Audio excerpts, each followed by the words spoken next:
रामचन्द्रः सर्वस्वं मे रामचन्द्रो दयालुः नान्यं जाने नैव जाने न जाने। दक्षिणे लक्ष्मणो यस्य वामे च जनकात्मजा पुरतो मारुतिर्यस्य तं वन्दे रघुनन्दनम्।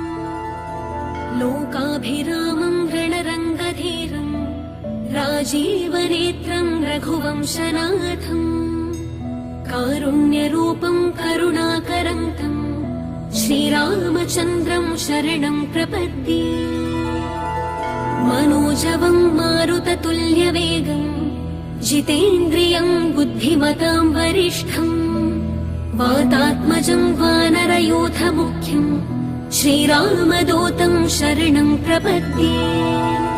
कूजन्तं राम रामेति मधुरं मधुराक्षरम् आरुह्य कविताशाखां वन्दे वाल्मीकिकोकिलम्। आपदामपहर्तारं दातारं सर्वसम्पदां लोकाभिरामं श्रीरामं भूयो भूयो नमाम्यहम्। भर्जनं भवबीजानाम् अर्जनं सुखसम्पदाम् तर्जनं यमदूतानां राम रामेति गर्जनम्। रामो राजमणिः सदा विजयते रामं रमेशं भजे। रामेणाभिहता निशाचरचमू रामाय तस्मै नमः।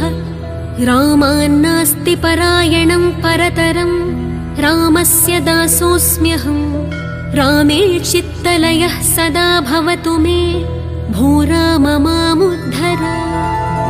श्रीराम राम रामेति रमे रामे मनोरमे सहस्रनाम तत्तुल्यं राम नाम वरानने।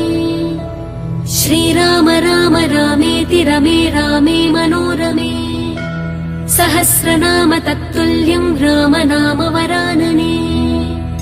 श्रीराम राम रामेति रमे रामे मनोरमे सहस्रनाम तत्तुल्यं राम नाम वरानने।